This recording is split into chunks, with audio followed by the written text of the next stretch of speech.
Cell theory दो scientist ने मिलकर दिया था। सेल थ्योरी बच्चों दो साइंटिस्ट ने मिलकर दिया था। एक को बच्चों अपन स्लाइडेन के नाम से पुकारते हैं, तो दूसरे को अपन स्वान के नाम से पुकारेंगे।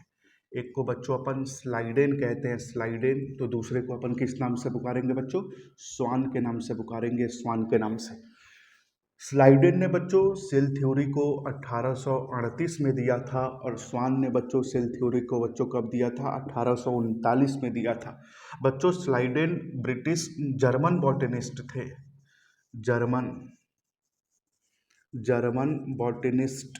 German botanist. और बच्चों स्वान जो थे ये ब्रिटिश जूलॉजिस्ट थे। मैं जूलॉजिस्ट थे कह रहा हूँ, मर गए हैं तभी तो थे कह रहा हूँ। ठीक, चल बच्चों एक पॉइंट थोड़ा ध्यान से देखिएगा। मैंने लिखा है कि बॉटनिस्ट थे, तो इन्होंने प्लांट के बारे में बताया होगा कि एनिमल के बारे में, प्लांट के बारे में बताया था। और इन्होंने कहा था कि दुनिया भर में जितने भी प्लांट हैं सारे प्लांट सेल और टिश्यू से मिलकर बने होते हैं। तो इन्होंने कहा है कि all plants are composed of cell and different type of cell। अच्छा, डिफरेंट टाइप ऑफ सेल का मतलब बच्चों tissue different type of cell से मिलके बने हैं, और डिफरेंट टाइप ऑफ सेल का मतलब बच्चों क्या होगा? टिश्यू होगा। आप थोड़ा ध्यान से देखना एकदम। मैंने यहाँ पे लिखा है कि ये क्या है? स्वान ब्रिटिश जूलॉजिस्ट है। तो ये प्लांट के बारे में बताएं कि एनिमल के बारे में बताएं? बच्चों इन्होंने दोनों के बारे में बताया था। तो बच्चे कंफ्यूज हो जाते हैं देख के, ब्रिटिश जूलॉजिस्ट। अच्छा, जूलॉजिस्ट तो केवल एनिमल के बारे में बताया? नहीं, इन्होंने एनिमल और प्लांट दोनों के बारे में बताया। और इन्होंने कहा है कि चाहे एनिमल चाहे प्लांट, दोनों के बाहर एक मेम्ब्रेन होती है बच्चों, जिसको प्लाज्मा मेम्ब्रेन के नाम से पुकारते हैं। तो चाहे प्लांट चाहे एनिमल बच्चों, चाहे प्लांट चाहे एनिमल, दोनों के बाहर एक मेम्ब्रेन होती है जिसको सेल, या बच्चों इसी को अपन किस नाम से पुकारते हैं? प्लाज्मा मेम्ब्रेन के नाम से पुकारते हैं, प्लाज्मा मेम्ब्रेन के नाम से।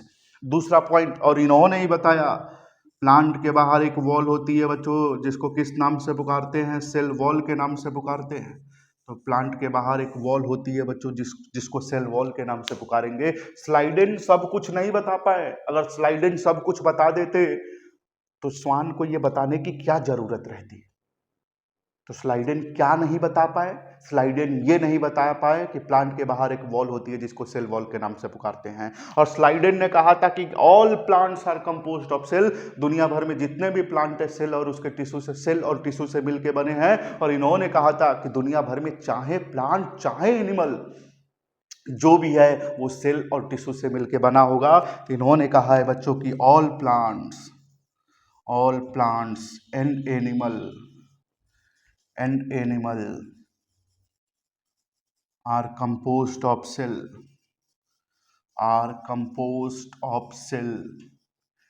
and product of cell product of cell का मतलब टिश्यू होगा, प्रोडक्ट ऑफ सेल का मतलब टिश्यू होगा। एक पॉइंट थोड़ा ध्यान से सुनिएगा।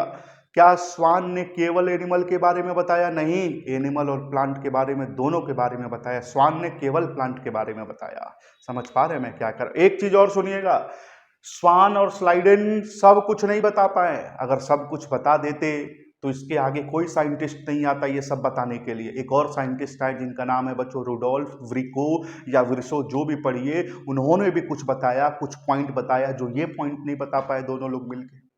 ठीक, तो इन पॉइंट को नोट करिए। सबसे पहला कि स्लाइडेन ने 1838 में क्या बताया कि दुनिया भर में जितने भी प्लांट है बच्चों किससे मिलके बने हैं? सेल और टिश्यू से मिलके बने हैं। और इन्होंने क्या बताया कि चाहे प्लांट चाहे एनिमल, जो भी ऑर्गेनिज्म है बच्चों टिश्यू और सेल से मिलके बना है। चाहे प्लांट चाहे एनिमल, दोनों के बाहर एक मेम्ब्रेन है, उसको सेल मेम्ब्रेन के नाम से पुकारते हैं। और प्लांट के बाहर एक वॉल होती है जिसको सेल वॉल के नाम से पुकारेंगे बच्चों। ये स्वान ने बताया था। सब कुछ दोनों लोग नहीं बता पाए प्लांट और एनिमल के बारे में, मतलब सेल के बारे में सब कुछ इन दोनों लोगों ने नहीं बताया। तभी तो एक और साइंटिस्ट आए जिनका नाम है रुडोल्फ व्रिको। नोट करिए, समझते हैं रुडोल्फ व्रिको को।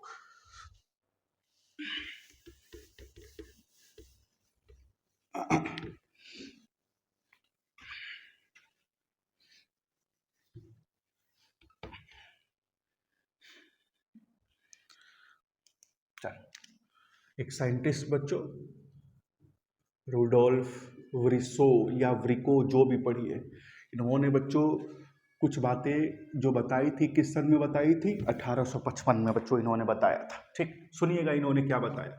इन्होंने बताया है कि सेल के अंदर क्या देखने को मिलता है, सेल डिवीजन देखने को मिलता है, और दुनिया भर में जितनी भी सेल है वो पुराने सेल से मिलके बनी होती हैं। तो इन्होंने 2 पॉइंट बताया। सबसे पहला पॉइंट कि सेल के अंदर सेल डिवीजन देखने को मिलेगा, और इन्होंने ही बताया कि जो भी नई सेल है वो पुराने सेल से मिलके बनी है। New cells arise from pre existing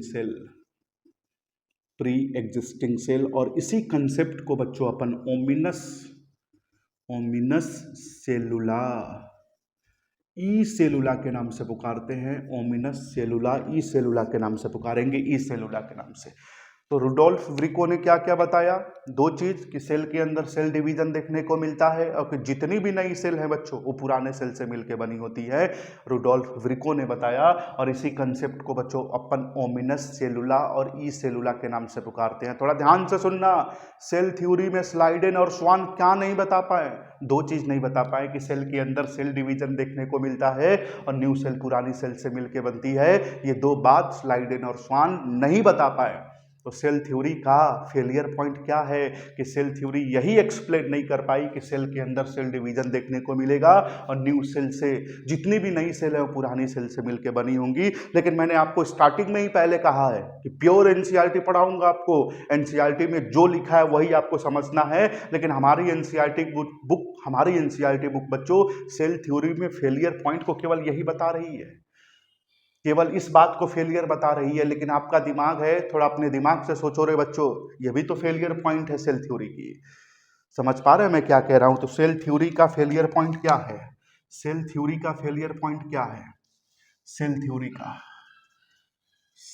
theory का फेलियर पॉइंट क्या है बच्चों, इसका फेलियर पॉइंट क्या है, इन्होंने नहीं बता पाया, did not explain how new cell are formed, how new cells are formed। फिर आप कहिएगा कि सर आपने केवल इसी पॉइंट को क्यों मेंशन किया, इसको क्यों नहीं किया। अरे सीधी सीधी बात है कि सेल थ्योरी 2 चीज में फेल हो गई, इसमें भी हो गई, इसमें भी हो गई, लेकिन आपने इसी को क्यों लिखा, क्योंकि एनसीईआरटी में यही केवल फेलियर पॉइंट लिखा है, तो यही केवल लिखना है आपको, ठीक है। अच्छा, स्लाइडेन, स्वान और रुडोल्फ व्रिको के बाद आज की सेल थ्योरी क्या कहती है, आज की सेल थ्योरी का कंक्लूजन क्या है बच्चों। तो टुडे सेल थ्योरी, आज की सेल थ्योरी क्या कहती है, आज की सेल थ्योरी बच्चों क्या कह रही है उसको समझते हैं। आज की सेल थ्योरी चलिए, आज की सेल थ्योरी ये कहती है कि जितने भी न्यू सेल हैं सारी की सारी न्यू सेल पुरानी सेल से मिलके बनी है। तो all new cells arise from pre existing cell मतलब जितनी भी नई सेल है सारी की सारी सेल पुरानी सेल से मिलके बनी है। और आज की सेल थ्योरी क्या कहती है बच्चों, ये कहती है कि ऑल लिविंग ऑर्गेनिज्म, ना प्लांट ना एनिमल, ये सब मैंने नहीं लिखा, ऑल लिविंग ऑर्गेनिज्म, जो भी लिविंग ऑर्गेनिज्म है वो सेल का बना होता है, टिश्यू का। Are composed of cell and product of